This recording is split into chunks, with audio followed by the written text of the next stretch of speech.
एक बार की बात है, राजा बलि समय बिताने के लिए एकांत स्थान पर गधे के रूप में छिपे हुए थे। देवराज इंद्र उनसे मिलने के लिए उन्हें ढूंढ रहे थे। एक दिन इंद्र ने उन्हें खोज निकाला और उनके छिपने का कारण जानकर उन्हें काल का महत्व बताया, साथ ही उन्हें तत्वज्ञान का बोध कराया। तभी राजा बलि के शरीर से एक दिव्य रूपात्मा स्त्री निकली।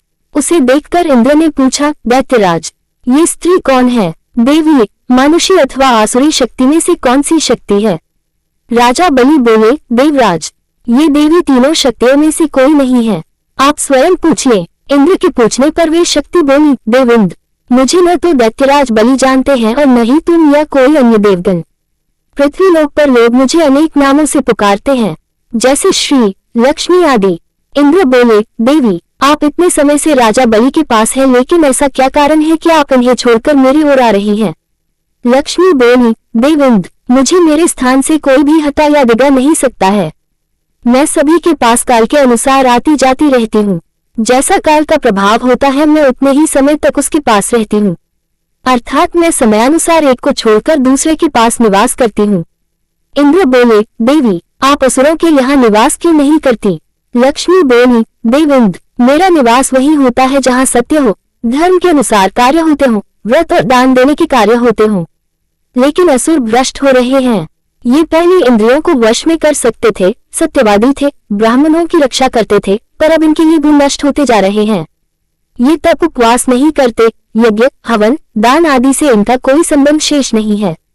पहले ये रोगी, स्त्रियों, वृद्धों, दुर्बलों की रक्षा करते थे, गुरुजन का आदर करते थे, लोगों को क्षमादान देते थे। लेकिन अब अहंकार, मोह, लोभ, क्रोध, आलस्य, अविवेक, काम आदि ने इनके शरीर में जगह बना ली है।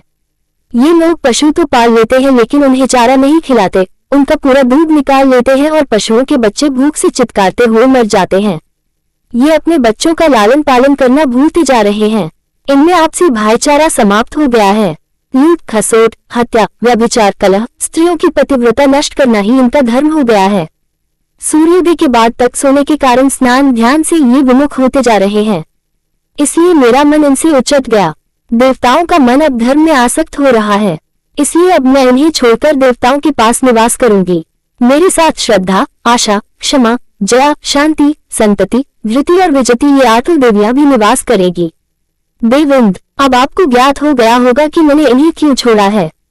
साथ ही आपको इनके अवगुणों का भी ज्ञान हो गया होगा। तब इंद्र ने लक्ष्मी को प्रणाम किया और उन्हें आदर सहित स्वर्ग ले गए।